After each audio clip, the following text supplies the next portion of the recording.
Hello, Jeremy Blake Reality Training, and here with the last in my series on leaders and your communication using the 6 principles of persuasion from Dr. Robert Cialdini, outlined, written superbly in his book, The 6 Weapons of Influence, and then more of his work in his follow-up book, Persuasion. So number 6, scarcity. Now, scarcity for many of you is easy to understand as a marketing concept. Supply and demand. If something is short in supply, the desirability to own it increases. But that's not what I'm talking about today. We're looking at your communication, how to use scarcity in your communication to then be able to persuade people to take advantage of something, to take action, to change their thinking. So I'm going to give you 3 ways, and these are just behind me up on the board here. So number 1 is a scarce opportunity. So this is, it's come to you, it's available, you didn't know you'd have it.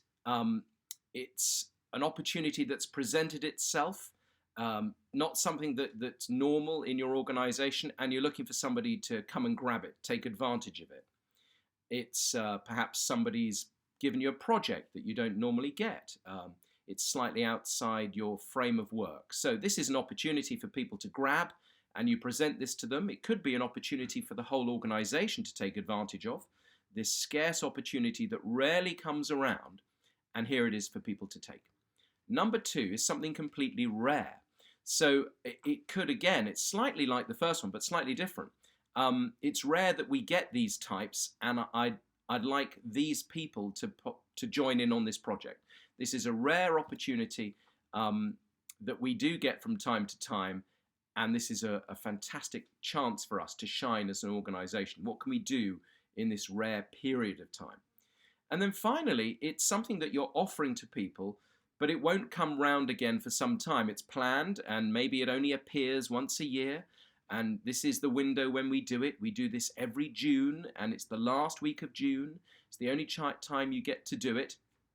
And this is where you can move into 2 types of persuasion to do with scarcity. One is called gain framing, and the other is called loss framing.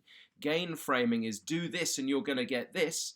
Loss framing is don't do this and you won't get this, or don't do this and you'll have to do this instead.